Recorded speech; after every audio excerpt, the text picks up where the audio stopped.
Imaginez un après-midi ordinaire dans l'Europe antique, en l'an 453 après Jésus-Christ. Le continent était en ruine, dévasté par des invasions successives, mais aucun nom ne suscitait plus de terreur que celui d'Attila, le Hun. À cette époque, il n'était pas seulement un chef de guerre, il était l'homme le plus craint du monde, le fléau de Dieu, celui qui avait mis l'Empire romain à genoux. Quelques mois plus tôt, il avait ravagé l'Europe centrale et méridionale, y compris la capitale de l'Empire romain, mais avait promis au pape d'épargner Rome. Maintenant, avec le continent en plein chaos, Attila s'apprêtait à célébrer son mariage avec sa nouvelle épouse, Ildico, une femme célèbre pour sa beauté inégalée, surtout en Italie. Le grand chef Hun avait préparé un banquet digne de sa renommée et de son pouvoir. La nuit promettait d'être inoubliable. Il y avait des festivités, de la joie et une atmosphère de victoire dans l'air. Mais, comme l'histoire nous l'enseigne, les moments de gloire peuvent être éphémères. Le lendemain matin, l'homme qui avait ravagé des empires et plongé Rome dans la crise, l'homme le plus puissant de son époque, fut retrouvé mort. Que s'était-il passé cette nuit-là? Était-ce une trahison? Ou quelque chose de plus sinistre? Les gardes du corps l'ont trouvé allongé au sol dans sa chambre, une main agrippant le drap, du sang coulant de son nez. Sa mort semblait soudaine, presque inexplicable.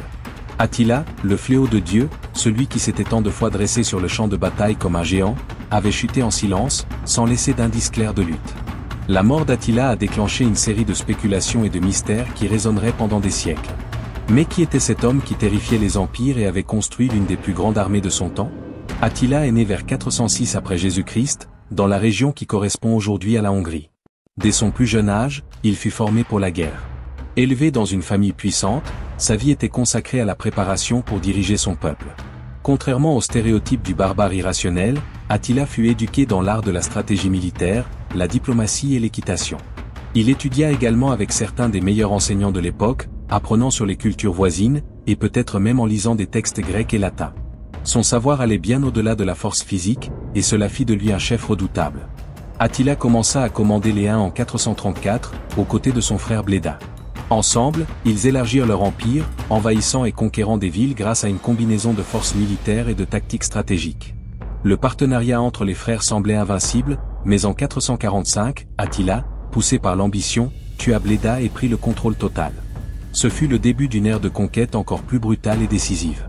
Sous son commandement, les Huns devinrent une machine de guerre impitoyable. Attila ne se contenta pas d'unir les tribus germaniques, les Ostrogoths et les Alamans sous son contrôle, il transforma également la guerre en une œuvre mortelle. Ses troupes, en particulier la cavalerie archère, se déplaçaient avec une rapidité effrayante, surgissant comme des fantômes à l'horizon et disparaissant avant que les armées ennemies aient le temps de réagir. L'habileté des archers montés permettait à son infanterie d'avancer protégée, créant une terreur psychologique qui précédait l'arrivée des Huns. Son génie militaire ne résidait pas seulement dans les armes, mais aussi dans l'esprit. Attila savait que la guerre ne se limitait pas au champ de bataille. Il utilisait la peur comme une arme puissante. Sa réputation, bâtie sur la terreur et la destruction qu'il laissait derrière lui, faisait que de nombreuses villes se rendaient sans combattre, rien qu'en entendant son nom.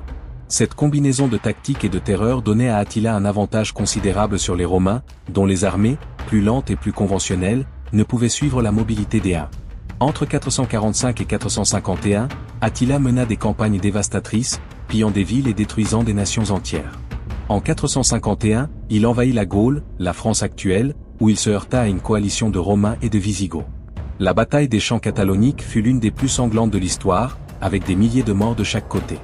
Bien qu'aucun qu'en en soit sorti vainqueur, le simple fait qu'Attila ait réussi à affronter une alliance aussi puissante ne fit que renforcer sa réputation de l'un des plus grands guerriers de tous les temps.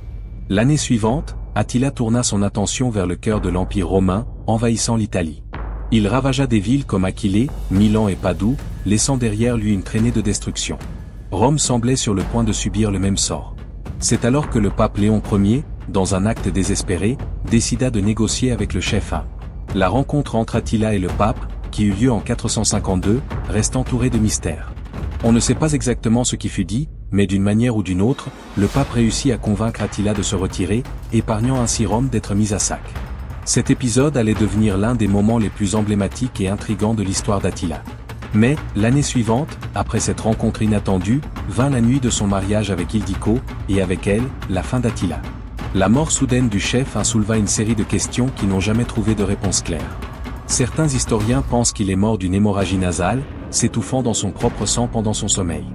D'autres suggèrent un empoisonnement, peut-être orchestré par des ennemis ou même par sa propre épouse. Il est également possible que sa mort ait été causée par des problèmes de santé, comme un anévrisme ou une autre condition cardiovasculaire. Quelle qu'en soit la cause, la mort d'Attila changea le cours de l'histoire. Son empire, jusque-là apparemment indestructible, se désintégra rapidement. Ses successeurs ne purent maintenir la cohésion et la force qu'il avait établie, et le déclin des Huns fut rapide et implacable.